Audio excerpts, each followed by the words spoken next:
Good morning my dear students. मैं चंदन राज फिर से आपके सामने प्रेजेंट हुए एक नए टॉपिक के साथ। So today's topic cubic polynomial. Okay, आज क्यूबिक पॉलिनोमियल का इंट्रो हम लोग देखेंगे, कुछ उसके बेसिक प्रॉपर्टीज को देखेंगे और जो एग्जाम में एक क्वेश्चन जो उससे रिलेटेड होते हैं जो इम्पोर्टेंट है उसको भी आज हम लोग सॉल्व करने का कोशिश करेंगे। So listen carefully and watch carefully. और आई थिंक कि जिस तरीके से हम आपको बताएंगे आपको अच्छे से समझ में आएगा और इससे रिलेटेड यदि एग्जाम में कोई भी क्वेश्चन आएगा तो आप उसको इजी वे में सॉल्व कर सकते हैं। सो स्टार्ट करते हैं my dear students. So this is your topic cubic polynomial. Okay, so first of all standard form of cubic polynomial. Cubic polynomial का स्टैंडर्ड फॉर्म क्या होता है? Then standard form of cubic polynomial is P of X is equal to A X cube plus B X square plus C X plus D. ये standard form है। Okay, यहाँ पे देखो A B C D का value fix है। It means कि a is the coefficient of x cube, b is the coefficient of x square, c is the coefficient of x and d is the constant। Standard form में हम constant के value को change नहीं कर सकते हैं। Constant value change it means कि standard form में a हम यहाँ पे नहीं लिख सकते हैं और b यहाँ पे नहीं लिख सकते हैं। Okay, if a is coefficient of X Q तो एक्स क्यू का कोफिशिएंट जब भी होगा तो a ही होगा, है ना, b नहीं हो सकता है in standard form. Okay, otherwise ABCD क्या है, एक रियल नंबर ही तो है। नंबर तो इधर उधर हो ही सकता है, लेकिन जब हम स्टैंडर्ड फॉर्म की बात करें तो ए का जो वैल्यू होगा coefficient of X cube, B का value coefficient of X square and C value coefficient of X and D value constant. As example हम लोग देखते हैं, सपोज P of X is equal to 2x³ plus 3x square plus 6x plus 9। This is your cubic polynomial. Okay, ये cubic polynomial है और यदि हमको इससे एबीसीडी का वैल्यू फाइंड आउट करना होगा then A value your 2, B value your 3, C value your 6 and D value your 9। Okay, हम लोग कैसे फाइंड आउट कर पा रहे हैं एबीसीडी? बिकॉज एबीसीडी का जो प्लेस है वो क्या है, फिक्स है। क्लियर? सो हम लोग आगे देखते हैं इसको। Okay, so your next. So standard form of cubic polynomial is p of x is equal to ax³ plus bx square plus cx plus d। Clear हो गया? Where a is not equal to 0, a का value 0 नहीं हो सकता। Why? Because a का value यदि हम 0 करेंगे तो ये तो टर्म 0 हो जाएगा ना, तो फिर तो क्यूबिक पॉलिनोमियल रहेगा ही नहीं। सो a को 0 नहीं रखेंगे। ओके, अदरवाइज हम 0 लिख सकते हैं। And here a b and c are any real number. a b c के प्लेस पे आप कोई भी कांस्टेंट वैल्यू यूज कर सकते हो, रियल वैल्यू यूज कर सकते हो। Yes, so a cubic next है a cubic polynomial having 3 zeros. एक क्यूबिक पॉलिनोमियल के पास 3 जीरोज होते हैं। हमने क्वाड्रेटिक पॉलिनोमियल में स्टडी किया था कि एक quadratic polynomial having only 2 zeros denoted by alpha and beta. Okay, same उसी टाइप से क्यूबिक पॉलिनोमियल के पास कितने जीरोज होंगे? देन 3 जीरोज होंगे। अ cubic polynomial having 3 zeros, it is denoted by alpha, beta and gamma. Okay, now next relation of zeros of cubic polynomial। Alpha, beta और gamma के बीच कौन सा रिलेशन होता है? क्वाड्रेटिक पॉलिनोमियल में हमने देखा था कि अल्फा प्लस बीटा का वैल्यू माइनस बी बाई ए होता है एंड अल्फा इंटू बीटा का वैल्यू सी बाई ए होता है। वहां पे 2 रिलेशन था। ठीक है, क्वाड्रेटिक पॉलिनोमियल में जीरोज का रिलेशन 2 था, alpha plus beta, alpha into beta. But in cubic polynomial में अल्फा, बीटा और गामा के बीच जो रिलेशन होता है वो 3 रिलेशन है। First relation your alpha plus beta plus gamma is equal to minus B by A. Okay, you understand? So here minus B, B it means what? B is the coefficient of X square and A it means A is the coefficient of X cube. Clear?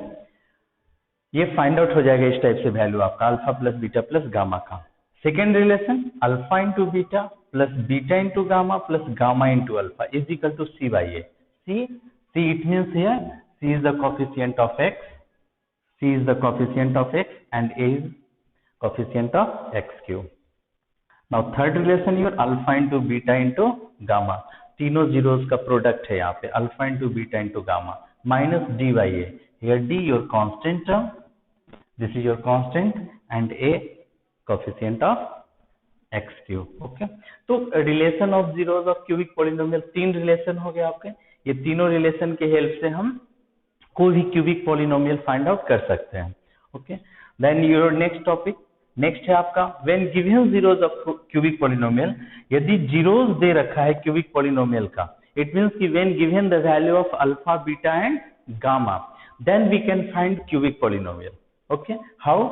Then p of x is equal to x cube minus alpha plus beta plus gamma into x square plus alpha beta plus beta gamma plus gamma alpha into x minus alpha into beta into gamma।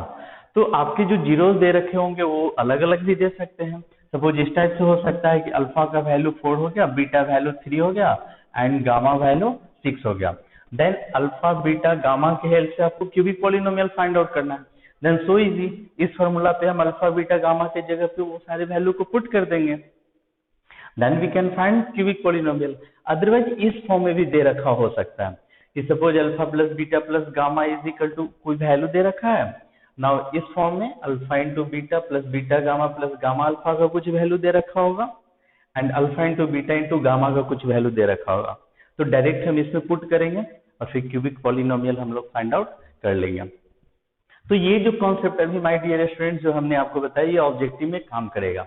लेकिन एक जो सबसे important question है जो आपके exam में पूछता है वो कुछ इस तरीके का होगा। सो एक क्वेश्चन हम लिखते हैं, उस क्वेश्चन को भी हम लोग समझने का कोशिश करेंगे। Okay, so just wait. एक क्वेश्चन लिखते हैं बेटा, और ये क्वेश्चन जरूर एग्जाम में इस तरीके का होगा।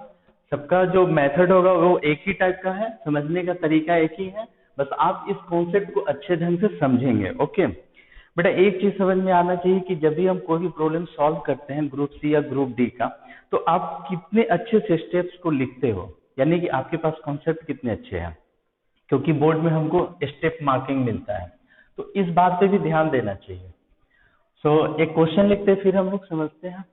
If 1 0 of cubic polynomial is a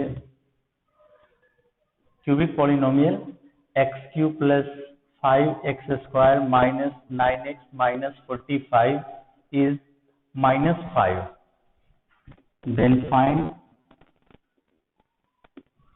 other two zeros, then find other two zeros. Okay, अभी हमने डिस्कशन किया कि कोई भी क्यूबिक पॉलिनोमियल के कितने जीरोज होंगे, 3 जीरोज होंगे, denoted by alpha beta and gamma. इस क्वेश्चन में क्या है कि 1 जीरोज ऑफ क्यूबिक पॉलिनोमियल, ये क्यूबिक पॉलिनोमियल है, इसका एक जीरोज -5 दे रखा है। ठीक है, तो किसी भी क्यूबिक पॉलिनोमियल के 3 जीरोज होते हैं, एक जीरोज -5 दे रखा है और आपसे 2 जीरोज पूछ रहा है। ओके, 2 जीरोज पूछ रहा है। कभी कभी क्या होगा कि 2 जीरोज दे रखा होगा तो एक जीरोज पूछेगा। क्लियर? सो तो first of all we write here p of x is equal to x cube plus 5x square minus 9x minus 45। This is your cubic polynomial. इसको फंक्शनल फॉर्म में हम लोग लिख दिए and given -5 is a zero of given polynomial।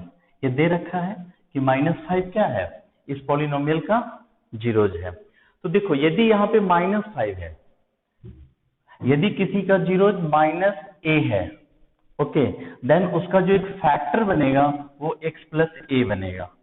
और यदि किसी polynomial का जीरोज a है तो उसका जो फैक्टर बनेगा वो x माइनस a बनेगा।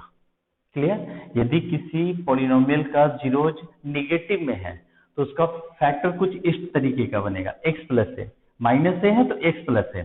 और यदि पॉजिटिव है फैक्टर तो इसका फैक्टर जो पॉजिटिव है, सॉरी जीरोज, तो उसका जो फैक्टर बनेगा वो x माइनस a बनेगा। Clear? So here -5 is the zeros of given polynomial. -5 इस पॉलिनोमियल का जीरोज है, then x plus 5 is a factor of p of x। यदि एक जीरोज है -5 तो इसका फैक्टर क्या हो जाएगा x प्लस 5। यदि आपको समझ में ऐसे नहीं है तो देखो x इज इक्वल टू यहाँ पे -5 दे रखा है, एक जीरोज दे रखा है यहाँ पे, तो इसका एक फैक्टर हो जाएगा x plus 5 is equal to 0। ये x प्लस 5 हो गया। ठीक है, ऐसे भी आप समझ सकते हो, लेकिन आपको एक ट्रिक से समझना है। तो माइनस में यदि कोई फैक्टर जीरोज दे रखा है तो x प्लस a हो जाएगा, और यदि पॉजिटिव में है उसका जीरोज तो x माइनस a होगा। Okay, yes, so here x plus 5 is a factor of p of x। तो एक फैक्टर फाइंड आउट हो गया। अब other two factor find out करने के लिए क्या करना पड़ेगा हमको, x plus 5 से इस पोलिनोमियल को डिवाइड करना पड़ेगा। सो x plus 5 से हम लोग डिवाइड करते हैं इस पोलिनोमियल को, x cube plus 5x square minus 9x minus 45। Okay, तो इसको देखो, जब हम डिवाइड करेंगे, हमने 9th स्टैंडर्ड में भी सीख रखा है डिवाइड, तो जब इसको हम डिवाइड करेंगे, यहाँ पे x क्यू है, यहाँ पे x है, तो x स्क्वायर से मल्टीप्लाई करना पड़ेगा इसमें, तो ये हो जाएगा x Q plus 5x square. Okay, here minus, ये कैंसिल हो गया, ये भी कैंसिल हो गया। Okay, now minus 9x minus 45, दोनों टर्म को हम लोग नीचे में नोट कर देंगे। फिर -9 से मल्टीप्लाई करेंगे, बिकॉज हियर -9x है, देन ये हो जाएगा -9x माइनस 45। आपके जो डिवाइड के कॉन्सेप्ट है वो अलग अलग तरीके से आ सकते हैं, किसी भी तरीके से डिवाइड आ सकते हैं। ये यहाँ पे तो कैंसिल हो गया है, कैंसिल कहीं नहीं भी होता है, तो ये आपके वो स्टेप पे डिपेंड करता है कि आपका वो डिवीजन कैसा है और स्टेप आपका कैसा बन रहा है। सो -9 से जब मल्टीप्लाई करेंगे तो -9x माइनस 45 हो जाएगा, ये कैंसिल होकर आपका रिमाइंडर 0 हो गया। अब यहाँ पे अच्छे से आप देखो, इट मीन्स कि this is your dividend. Okay, this is your divisor, this is your quotient, this is your remainder. It means this is your p of x। Then we know that dividend is equal to divisor into quotient plus reminder.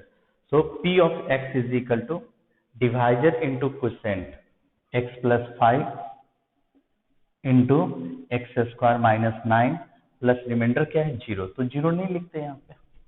Okay, तो ये p of x का value हो गया। Clear, अब हमको क्या करना है, इससे जीरोस फाइंड आउट करना है। ओके, तो p of x is equal to क्या कर देंगे, 0 कर देंगे। जब p ऑफ x को 0 करेंगे तभी जीरोस फाइंड आउट होगा। Then x plus 5 into X square minus 9 is equal to 0।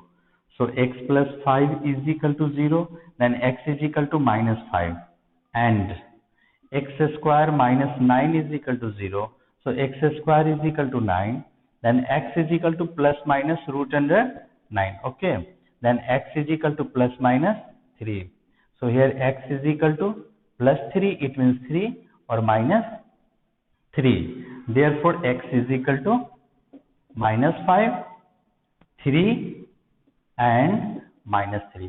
तो एक तो पहले ही से दे रखा था -5 जीरोज। ओके, -5 पहले से दे रखा था, तो 2 जीरोज मेरा फाइंड आउट हो गया, 3 and -3। So hence this we can find when given 1 zeros, then we can find other 2 zeros.